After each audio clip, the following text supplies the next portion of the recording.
I almost got my truck and boat towed away from a Walmart one time, which is crazy. And I woke up at like 2 in the morning and there was a tow truck about to tow me away, and I'm in the front seat of my truck sleeping in it. Round here we all thank heaven for God's grocery store. There was 2 years where I was really grinding, like coming down to the States, trying to make it to the Elite Series.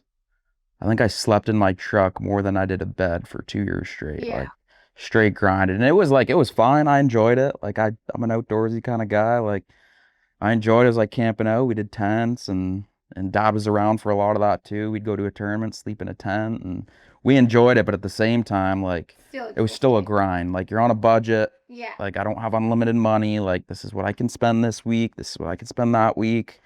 And so yeah, there's definitely a lot. I slept in a lot of random parking lots and stole some power from some random buildings to charge the boat. Like we did whatever we could to try and make it. And Yeah. and I feel like that's what you have to do. Like Sure. you have to be hungry because there's so many people now that want to make it.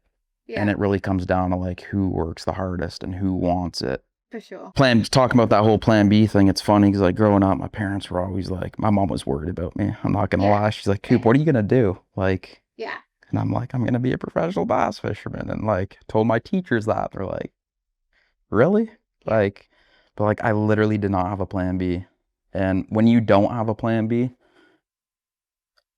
you're gonna figure out a way to make it work. Yeah. You know what I mean? I feel You like get really creative. you have no choice and you Yeah, get creative and you figure out a way. Yeah, you do. And like when it's like, I don't know if it's desperation, but like you're desperate for your dream to come true for sure, to the point that like you're gonna think outside the box of somebody that's comfortable. And so like even like from myself personally, like when I would come over, I was so bold. I would reach out to like every artist and say, hey, can I do an interview with you? I wouldn't even do that now. Do you know what I mean? Yeah. Like I wouldn't do that now, but that girl was like, we've got to make this happen. Yeah. Because I'm not going back and working corporate in Sydney ever again. That was murder, you know? Yeah, 100%. So no, I love hearing that. I remember one time I plugged into it was in Kingston, Ontario. We had a tournament on the St. Lawrence River.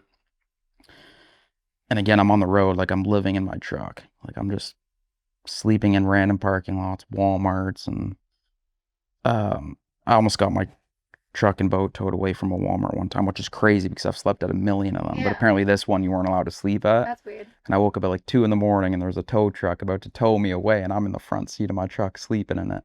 That's another one. But yeah, I slept at a church one time and I felt so bad. So I pull up to the back of the church. It was late too because it took me like an hour and a half to find a plug.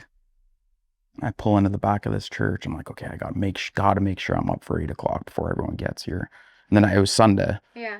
I rolled in late Saturday night, and I remember waking up and it was pouring rain. And I go back to bed because I'm like just tired, whatever. I was Back up. to bed is in like the truck. Yeah, like in my front seat of the truck. Yeah. And I went back to bed and all I hear is the priest is knocking on my door. I'm like, no, I didn't wake up in time. I slept in.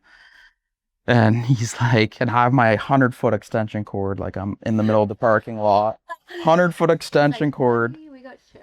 plugged into the church. And I'm like, I am so sorry. Like, yeah, it's. Thankfully, it was a priest. What Yeah, yeah. No, it's all right. Yeah. At first, he's like was kind of confused. He's like, "What are you doing?" And I'm like, Yeah. "God," like I didn't know what to say. I'm like, and I'm like just waking up, and I'm like, can't even get my thoughts straight. And I ended up just telling him like, "Oh, sorry, like got in late last night and he did some power." And he's kind of like a little ticked off at first, but he ended up forgiving me, and it Maybe was all also good. Then remembered he's a priest. Yeah. And he's like, lock it up. You're like, you can't say much to me, buddy. You're a priest. Yeah.